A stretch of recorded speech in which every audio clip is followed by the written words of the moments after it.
কোরবানির সামনে রেখে নারায়ণগঞ্জের রূপগঞ্জে ২৩টি খামারে বড় করা হচ্ছে প্রায় ৫,০০০ গবাদি পশু। খামারিদের দাবি, প্রাকৃতিক উপায়ে ঘাস, ভুসি ও খড় খাইয়ে গরু মোটা তাজা করছেন তারা। ভারত থেকে গরু না এলে লাভের আশা খামারি ও সাধারণ কৃষকদের। খলিল শিকদারের পাঠানো তথ্য ও ছবিতে ডেস্ক রিপোর্ট। কৃত্রিমতা নয়, প্রাকৃতিক উপায়ে সবুজ ঘাস, খড়, কুড়া, ভুসিতে গরু হৃষ্টপুষ্ট করছেন রূপগঞ্জের খামারিরা। তবে উপজেলা প্রাণী সম্পদ কার্যালয় থেকে কাঙ্ক্ষিত সেবা না পাওয়ার অভিযোগ আছে তাদের। রোগবালাইয়ের ঝুঁকিতে বহু খামারি। বড় বড় শেডের মধ্যে ব্যবসায়িক দৃষ্টিতে গরু পালন করে ওনারা ফিড খাওয়ায়, যেগুলি বিষাক্ত।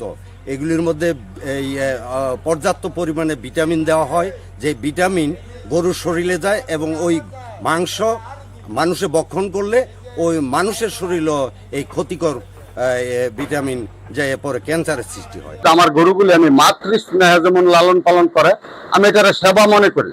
আমি চিন্তা করি যে এটা থেকে আমার লাভের চাইতে গরুর যে যত্ন করে একটা পশুপালন যে শখ, আমি ওই শখটা মনে করে আসলে শুরু করছি। এলাকার মানুষের কাছে আমি গরু বেচি, আর অন্য বাইরে কোনো মানুষের কাছে গরু বিক্রি হয়ও না। এলাকার মানুষের ব্যক্তি আমার গরু নেয়। আমরা আর কি সচেতন হবো সবাই আর কি, কাঁচা ঘাস খেয়ে এবং এই স্বাস্থ্যকর যে গরুগুলো আছে, প্রাকৃতিক উপায়ে যেগুলো বড় হয়, আমরা সবাই চেষ্টা করবো যে এই সমস্ত গরুগুলো আর কি কেনার জন্য।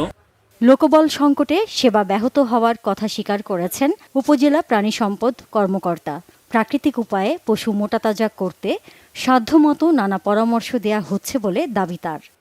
প্রতিটা ইউনিয়নে একটি করে আমরা দল তৈরি করেছি, ৪০ জন খামারিদের আমরা নিয়মিত প্রশিক্ষণ প্রদান করি।